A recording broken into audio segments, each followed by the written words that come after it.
Hello guys, I am Nidhi Babelwadi, your science teacher, Sankalp Learning Solution. In the last class, we discussed regarding thermal power plant and hydroelectric power plant. In today's class, we are going to discuss how we apply the technology in conventional sources of energy. So in olden days, you might know regarding this fact that wood was extensively used to cook the food. Wood as well as charcoal was used to get the heat. Okay, so here these organic materials like wood and the other waste, no doubt they will provide the heat, but rather than the much heat, they will give more smoke. Okay, so it was a very slow process. So to remove that, when we applied technology to this, it became a very useful product. Okay, that we are going to learn today. So how we applied uh, technology in conventional sources of energy, right? So here what happens, the organic materials or the waste, by it might be the human waste, it might be the animal waste or the vegetable peels, fruit peels and all. So these waste, what we can call, these will be there and these will produce certain amount of energy which can be used for various purposes. So that is called as biomass. What is biomass? The organic waste of a living matter. Biomass means the living matter, we can call. It is a living matter,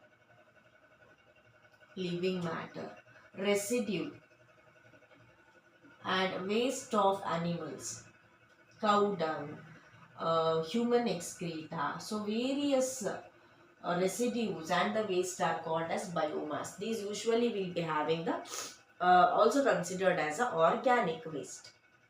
So how we can utilize this organic waste to release the energy so that we will get so that we can use that energy for various purposes that we are going to study today. So this biomass, what I said, like cow dung and all, as I said, they will provide less heat but more smoke. To alter that, we have to apply or we have to follow a different method for it. So usually for this, we are going to design a tank which is dome shaped tank. Fine. In the dome shaped tank, what happens? We are putting slurry. What is slurry? Slurry is nothing but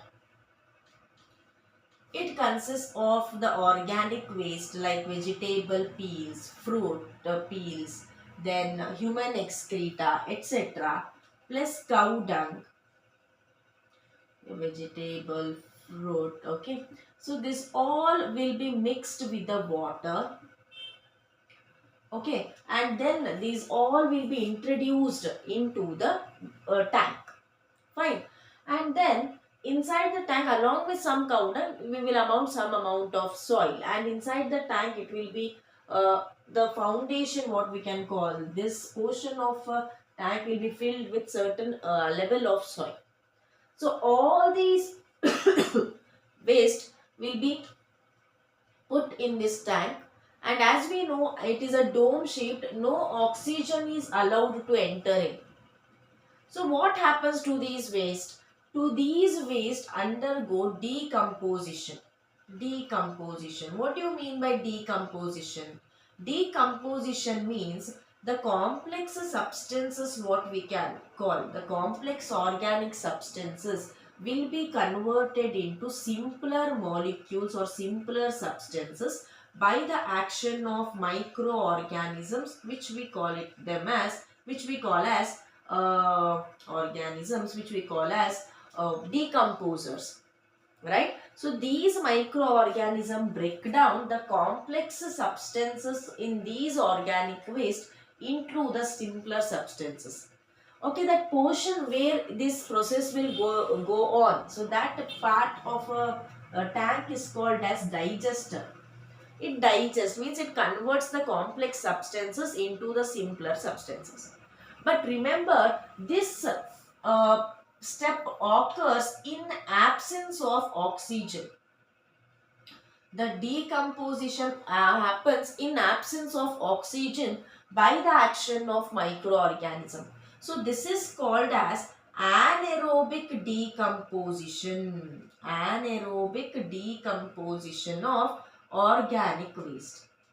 So this anaerobic decomposition leads to production of gas. It leads to a production of a gas. This gas usually consists of the mixture. This gas we will call it as biogas usually.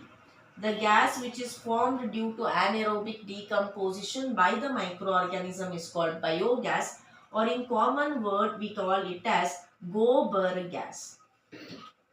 Okay, so this gobar gas which is produced, this biogas or a gobar gas which is produced, it will be a mixture of certain gases. So it contains the mixture of methane, CH4, what we can call methane. Then we will be having carbon dioxide, hydrogen and hydrogen sulfide. Hydrogen sulfide. So these gases, all these gases forms the biogas. Okay. And the remaining, the decomposed substances which decomposed, no, though that is called as spent slurry. Because why it is called as spent slurry? Because the slurry is already decomposed. No more decomposition occurs, no more gas will be produced there. So the slurry which is already decomposed in absence of oxygen by the action of microorganism is called as spent slurry. That spent slurry will be used as a manure in the fields, will be used as a fertilizer in the fields. And whatever the gas is released, the biogas which is released, it will be having separate outlet. And that gas is used for cooking, for heating, etc.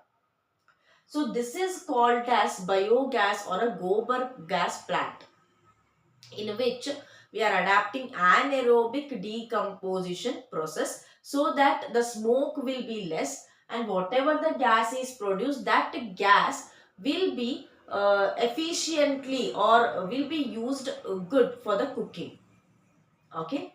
So here what is the main thing is this biogas, what we can call, this we will consider as renewable source of energy. It is one of the advantage. So when we go to the advantages of this one, okay, so renewable source. Why? Because the vegetable waste, the organic waste, we will be getting continuously, right? So this is called as renewable source of energy. This is considered as renewable source.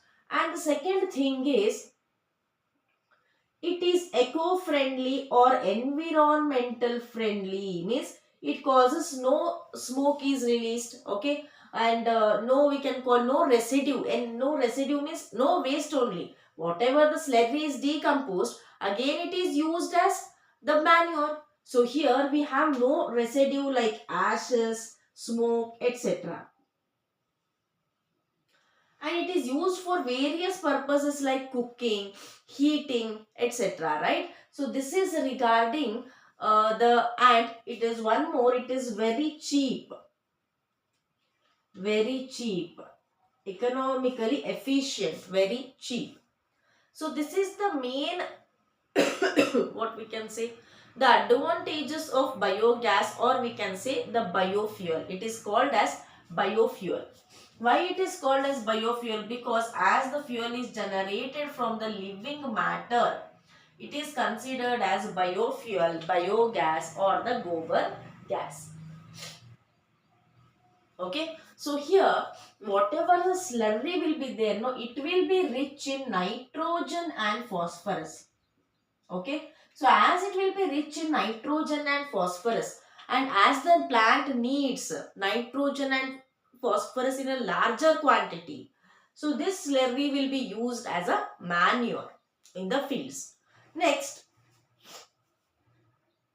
okay, then these are the advantages of biogas, and yeah, if we use this biogas or a biofuel in a large scale, so like sewage treatment, biogas treatment, if we did in a waste treatment, if we did in a large scale, so this project will be clicked and it will be utilized for various purposes. Okay.